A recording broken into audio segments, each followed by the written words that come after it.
Many years ago, I did a radio show from the patio of Melvin's called Professor of Love. It was on every Saturday morning from 11 to 12:30. I had a very hot disco in town at that time called Cecil's. So I knew all the women in town came, a very popular place, the women, the men, and I had a lot of stories to tell. And it was mostly a call-in show. Very rarely had guests. People would call in and ask me questions, the Professor of Love.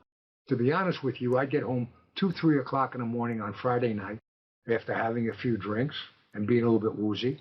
And I'd come to the restaurant where the producer of the show was setting up, and they would hand me a bunch of Irish coffees to prolong my wooziness, okay? But it was a cute show, and I get a lot of interesting call-ins. And two things stand out in my mind about the show. I remember one day a lady called in and said, "Mel, what do you do when a girl says she doesn't want a one-night stand?" And I said, I usually ask, how many would you like? 3 nights, 5 nights, 7 nights. Young lady, I don't know how to get to the second night without the first night. Nobody wants a one-night stand. Nobody wants to go to a restaurant where the meal is not good enough that they don't want to go back a second time. Everybody would like the experience to be the greatest they ever had, and they want 1,000 nights of it. Who would want something to only be good one time?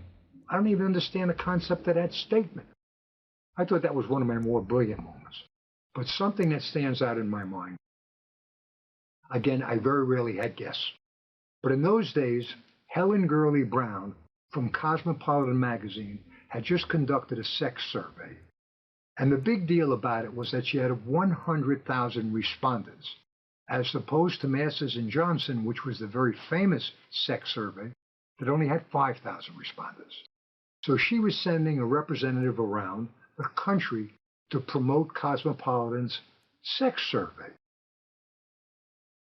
And I had this representative from Cosmopolitan on the radio. We started talking about the sex survey.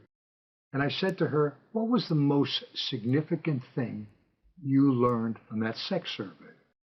And without a moment's hesitation, she said, and I quote, that the readers of Redbook have more anal sex than the readers of Cosmopolitan. And thank God the producer went right to a commercial break, and that got me off the hook.